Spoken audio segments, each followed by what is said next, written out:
Praise the lord. ప్రభువైన యేసుక్రీస్తు నామములో మీ అందరికి కూడా శుభాలు, వందనాలు తెలియచేసుకుంటున్నాను. ఈరోజు రక్షణ పొందిన మనము ఎంత ప్రార్థన చేసినా మన ప్రార్థనకి ఎందుకు జవాబు రావట్లేదు?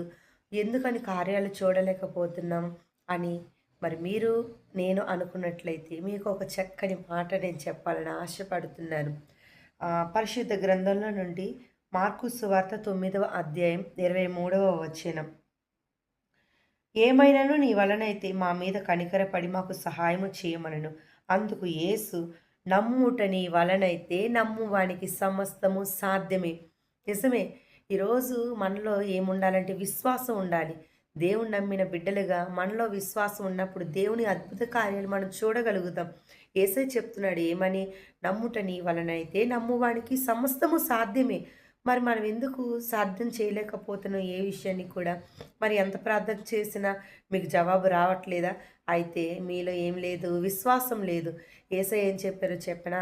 ఆవగింజంత విశ్వాసం ఉండినను చాలు.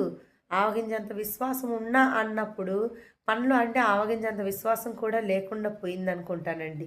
అందుకే ఈరోజు కుటుంబాల్లో కార్యాలు చూడలేకపోతున్నారు.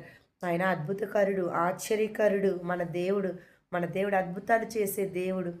ఎవరిని కూడా తృణీకరించే దేవుడు కాదు. మన ప్రార్థన త్రోసివేసే దేవుడు కాదు. కానీ మన ప్రార్థనకు జవాబు ఎందుకు రావట్లేదంటే ప్రార్థన అయితే చేస్తున్నాం కానీ మన ప్రార్థనలో విశ్వాసం లేదు. అడుగు వాటన్నిటికంటే ఊహించు వాటన్నిటికంటే కూడా అత్యధికంగా ఇచ్చే దేవుడు మన దేవుడు. మరి మన దేవుని యందు మన నమ్మిక ఉంచాలి. అందుకే యేసయ్య చెప్తున్నాడు, నమ్ముట నీ వలనైతే నమ్మువానికి సమస్తము సాధ్యమే. విశ్వాసం లేకుండా దేవునికి ఇష్టడై ఉండుట అసాధ్యమని వాక్యం సెలవిస్తుంది. మరి నీలో విశ్వాసం ఉందా? విశ్వాసంతో ఈ రోజు నుంచి ప్రార్థన చెయ్యి. ప్రార్థన చేసినప్పుడే అవి నువ్వు